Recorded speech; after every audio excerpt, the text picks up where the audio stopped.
वहाँ ईद की तैयारियां रूज पर हैं और क्या मर्द क्या ख़वातीन सभी हम देख रहे हैं कि ग्लोइंग स्किन और बालों के नित नए ट्रीटमेंट्स का जो है वो तस्करा कर रहे हैं और जुनून है जो कि सर चढ़कर बोलता हुआ नजर। आप हंस रही हैं, इसमें क्या वजह है? मैं कह रही हूँ कि मर्द भी अब पीछे नहीं है सैलून्स जाने में और चक्कर लगा रहे हैं कि कहीं ना कहीं हमारी जो जिल्द है ना वो जी ग्लोइंग हो जाए और बड़े हमीद पर चमकते जिल्द जल्दी से चमक जाए। और इश्तिहारात में देख देख के तो हम ज़्यादा जाल में फंसना शुरू हो चुके हैं ना, जितना सोशल मीडिया का दौर है। हर रील जो है वो हमें बस चमकती हुई नज़र आ रही होती है और हमें लग रहा होता है कि बस ये जो फिल्टर का ही कमाल है ये जो नज़र आ रही है ना ऐसे ही होगी, कोरियन ग्लास स्किन नहीं हमें मिलेगी। और यंग गर्ल्स में बहुत ज़्यादा ट्रेंड हम देख रहे हैं कि सैलून्स जाने का। पहले तो कभी सुना ही करते थे कि सैलून कोई जब शादी होगी शायद तभी जाना है, बट अब बहुत आम हो चुका है और इसी वजह से एक्ने के मसाइल भी बहुत ज़्यादा हो गए हैं। यंग गर्ल्स में हेयर फॉल के मसाइल बहुत ज़्यादा तेज़ी से बढ़ रहे हैं और बहुत सारे इस तरह के और कई सवालात हैं अपनी स्किन से रिलेटेड, बालों से रिलेटेड जो जन्म लेते हैं कि कुछ लोग जी केराटिन करवाते हैं, कुछ लोग बोटॉक्स और फिलर्स, मगर फिर भी स्किन जो है वो ख़राब हो रही है। इसका कोई हल नहीं निकल पा रहा। क्यों? क्योंकि हम स्किन टाइप नहीं अपनी समझते। जब तक हम अपनी स्किन टाइप को नहीं समझेंगे फिर तजर्बात करते रहेंगे और फिर ख़तरनाक जो है उसके जो रिजल्ट्स हैं वो भी हमें देखने को मिलेंगे। बिल्कुल। और फिर हम जादुई नताइज भी चाह रहे होते हैं ना, ये नहीं देख रहे होते कि हमारी स्किन कैसी है, कितनी इसमें इंप्रूवमेंट आ सकती है। हम चाहते हैं नहीं, बस हमने जो है ना आप समझे 10-20 से 100 पे जा। और ये 5 दिन में गोरा, 10 दिन में गोरा, ये भी बड़े मसाइल होते हैं और फिर इनके जो आफ्टर इफेक्ट्स होते हैं वो फिर हम डिस्कस कर रहे होते हैं कि ये तो बड़ा मसला हो गया।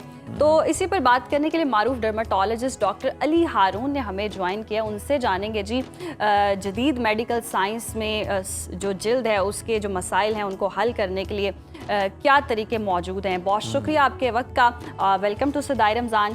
सबसे पहले तो ये बताएं कि ईद आ रही है, हर कोई चाहता है कि ग्लोइंग स्किन हो, जिल्द ख़राब ना हो और बहुत ही शाइनी नज़र आ रही हो, तो क्या एहतियाती तदाबीर इख्तियार करनी चाहिए? जो दिन रह गए हैं थोड़े से, इसमें क्या करें कि स्किन बहुत अच्छी हो जाए?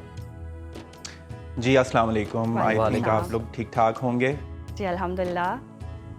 अच्छा देखिए, मैं हमेशा पेशेंट्स को जब भी मेरे पास आते हैं क्लिनिक में, मैं उनको सबसे पहले कहता हूँ कि ट्रीटमेंट से पहले आप अपनी स्किन का ख्याल रखें। ठीक है, तो वो नौबत ही नहीं आती कि आपको कोई ट्रीटमेंट कराना पड़े। अगर आप अच्छे तरीके से अपनी स्किन का ख्याल रखेंगे तो काफ़ी सारे ट्रीटमेंट्स आपको कराने ही नहीं पड़ेंगे।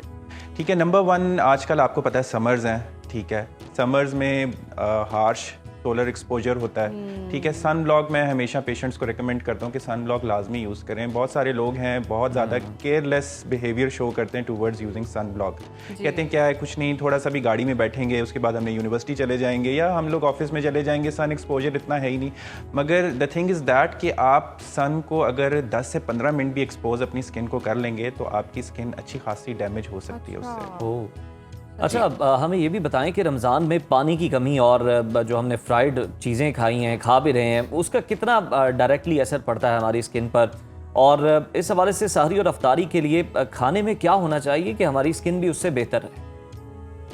देखें, हाइड्रेशन तो वैसे भी आपको, अगर रमज़ान ना भी हो तो आपको अपनी हाइड्रेशन का ख्याल रखना चाहिए। और जब रोज़े हों तो डेफिनेटली जब आप लोग अफ्तारी करते हैं और जब आप लोग सहरी करते हैं, मैं रिकमेंड करता हूँ कि आप लोग ऐसी चीज़ें खाएं या पिएं जिससे आपको हाइड्रेशन मिले।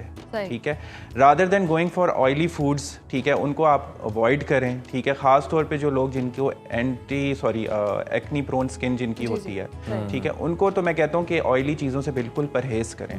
सही है, मैं तो कहूँगा कि आपके लिए स्किन के लिए और सबसे बड़ा दुश्मन आप पैदा कर रहे हैं। अच्छा। तो हाँ, तो ऑयली स्किन के लिए तो वालों को तो मैं कहता हूँ आप बिल्कुल फ्राइड आइटम्स को बिल्कुल साइड पे कर दें। ठीक है, उनको आप खाएं। वैसे भी मैं कहता हूँ कि आप अगर ऑयली स्किन नहीं भी है, एक्नी प्रोन स्किन नहीं है आपकी, फिर भी आपको फ्राइड आइटम्स अवॉइड करने चाहिए। सही। अली, हम देखते हैं सोशल मीडिया की वजह से भी ना बहुत ज़्यादा कन्फ्यूजन होगी क्योंकि इन्फॉर्मेशन इतनी ज़्यादा है कि अब समझ ही नहीं पाते हैं कि स्किन टाइप को हमने समझना कैसे है कि मेरी स्किन टाइप क्या है। और जब तक स्किन टाइप नहीं पता चलती तो वो हर कोई वो एक ही रील को फॉलो करने लग जाता है। हर टाइप की स्किन वाला इंसान भी, अगर कोई ट्यूब है, कोई जिसकी बहुत ज़्यादा प्रमोशन चल रही है एक्ने की वजह से, सब वो लगाना शुरू हो जाते हैं और फिर मज़ीद फेस जो है वो ख़राब हो जाता है, पिम्पल्स पे पिम्पल्स आना शुरू हो जाते हैं। ये कितना ख़तरनाक है?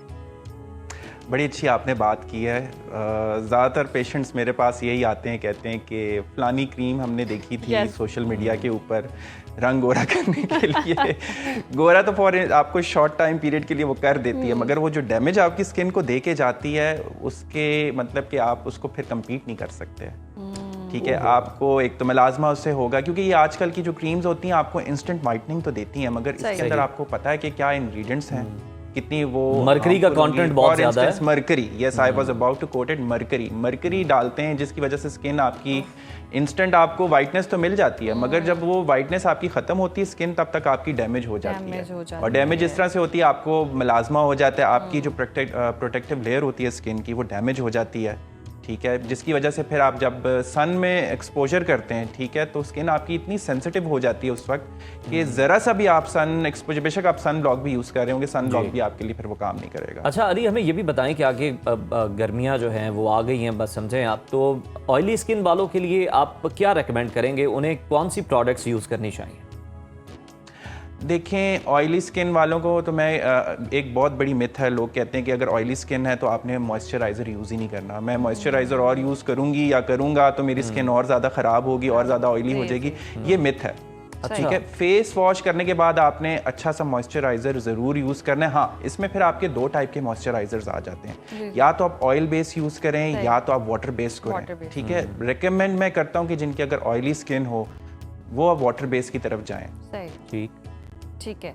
अच्छा, ऑयली स्किन की तो हमने बहुत बात कर ली है, ड्राई स्किन के हवाले से भी बात करें अगर, तो ड्राई स्किन वालों को भी एक्नी हो रही है, मसाइल तो बहुत ज़्यादा हैं, या हार्मोनल चेंजेस बहुत ज़्यादा हो गए, हम डाइट में ऐसी चीज़ें जिनका इंटेक करें जिसकी वजह से शायद स्किन इतनी ज़्यादा डैमेज हो रही है और हमें समझ नहीं आता कि ये हार्मोनल एक्नी है या दूसरी कोई ऐसे एलर्जी की वजह से कोई एक्नी हो गई है, और हम सबको एक ही तरह ट्रीट करते हैं। हार्मोनल एक्नी को कैसे ट्रीट किया जा सकता है? देखिए, हार्मोनल एक्नी अगर सबसे पहले अगर आपको ट्रिगर कर रही है, ठीक है, या आप खुद से सेल्फ अज्यूम कर रहे हैं, तो बेहतर है कि आप सेल्फ अजम्पशंस करना छोड़ दें, प्रॉपर किसी डॉक्टर के पास जाएं। ये इर्द गिर्द की नानियाँ दादियों वाले टोटके यूज़ करना, या मेरी फ्रेंड ने बोला था कि ये चीज़ यूज़ करो, हाँ, तो बेहतर है कि आप किसी डॉक्टर को कंसल्ट करें, गायनेकोलॉजिस्ट के पास जाएं। ठीक है, फीमेल्स खास तौर पे, ठीक है, उनसे आप प्रॉपर अपने वो आपको कुछ टेस्ट रिकमेंड करेंगी, आपकी रिपोर्ट्स चेक करने के बाद फिर आपको जो भी अप्रोप्रिएट आपके लिए ट्रीटमेंट प्लान सेट करेंगी, उसके अकॉर्डिंगली फिर आपने अपना ट्रीटमेंट प्लान फॉलो करना है। अच्छा अली, एक ये भी आजकल हम सोशल मीडिया पे बहुत ज़्यादा देख रहे हैं कि इतनी ज़्यादा प्रोडक्ट्स होती हैं, लेयर्स पे layers, evening skin care, serums होते हैं, सुबह में कोई मॉर्निंग स्किन केयर, वो इतनी सारी प्रोडक्ट्स पे अगर खर्चा कर देंगे तो फिर खाएंगे क्या हम? कोई सिंपल स्किन के रूटीन बताएं, वो जो प्रैक्टिकल भी हो। ये तो लगता ही नहीं है कि प्रैक्टिकल है, बंदा लगता है कि सारा दिन 24 घंटे इसी के पीछे लगा हुआ है। एग्जैक्टली ऐसा ही है, ऐसा ही है। देखें, आप एक अच्छा सा मॉइस्चराइजर ले लें, ठीक है, आप किसी भी वो हो मेडिकेटेड, सही है, ठीक है, बेशक मेड इन पाकिस्तान हो, मेड इन पाकिस्तान में नाम नहीं लूँगा, बहुत सारे इस तरह के अच्छे मॉइस्चराइजर्स हैं जो कि मैं खुद भी पेशेंट्स को अपने क्लिनिक में रिकमेंड करता हूँ। ठीक है, आप किसी भी फार्मेसी में चले जाएं, उनसे कहें कि मुझे अच्छा सा कोई मॉइस्चराइजर दिखाएं। ठीक है, ड्राई स्किन के लिए तो ड्राई स्किन वाला कहें, अगर जिनकी ऑयली स्किन है ऑयली स्किन वाला कहें। ठीक है, इंग्रेडिएंट्स सबसे पहले आपने पढ़ने के उसके अंदर इंग्रेडिएंट्स क्या हैं। ठीक है, नंबर 1 आपने सबसे पहले देखना है इसके अंदर हाइलुरोनिक एसिड हो, जो स्किन की आपको अच्छी बूस्ट करे, आपकी स्किन के अंदर ग्लो लेके आए। ठीक है, स्किन की मॉइस्चर बैरियर को रिटेन करे बेसिकली। ठीक है, फिर अगर जाते हैं अगर एक्नी की तरफ, आपने जैसे अभी पहले प्रीवियसली बात की थी, एक्नी प्रोन स्किन भी है, तो उसके अंदर आप देखें सैलिसिलिक एसिड हो। ठीक है, उनके लिए बहुत बेस्ट है। ठीक है, फिर अगर कोई एंटी एजिंग की तरफ जाना चाहता है, ठीक है, एंटी एजिंग के लिए, तो उसके अंदर देखें पेप्टाइड्स, सेरामाइड्स, ये होने चाहिए, ये एसेंशियल्स होते हैं। ठीक है, तो इस तरह के बहुत सारे आजकल मॉइस्चराइजर्स मार्केट में हैं जिनके अंदर ये आपको सारी चीजें मिल जाती हैं। बिल्कुल, हर स्किन टाइप के लिए मॉइस्चराइजर अली मौजूद हैं, आपने बताया। अब जरा थोड़ा बालों की बात कर लें, आपका भी हेयर स्टाइल, बाल बड़े ज़बरदस्त लग रहे हैं आपके भी, तो हमें बताएं कि बालों को किस तरह से हम सेफ रख सकते हैं, और हालांकि हमने ड्रायर भी यूज़ करना है, प्रोडक्ट्स भी यूज़ करनी है, केमिकल भी हमने लगाना है क्योंकि सेट करना है उनको, लेकिन उन सब के बावजूद हम उनका ख्याल कैसे रख सकते हैं?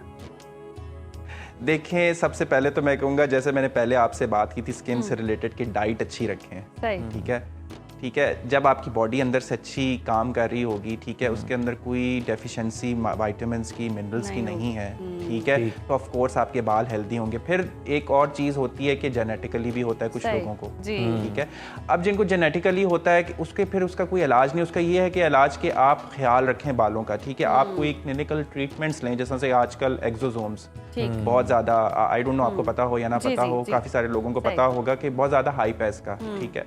तो एक्सोसोम्स इज़ वेरी गुड, ठीक है। PRPs करवाएं, ठीक है, कि आपके बाल जो देखिए बाल गिरने ही हैं अगर आपका जेनेटिक है, उसको हम क्या कर सकते हैं कि अगर आपके वो 5 साल 10 साल बाल गिरने, उसको हम डिले कर सकते हैं, क्योंकि 15-20 साल बाद गिर जाएं आपके बाल।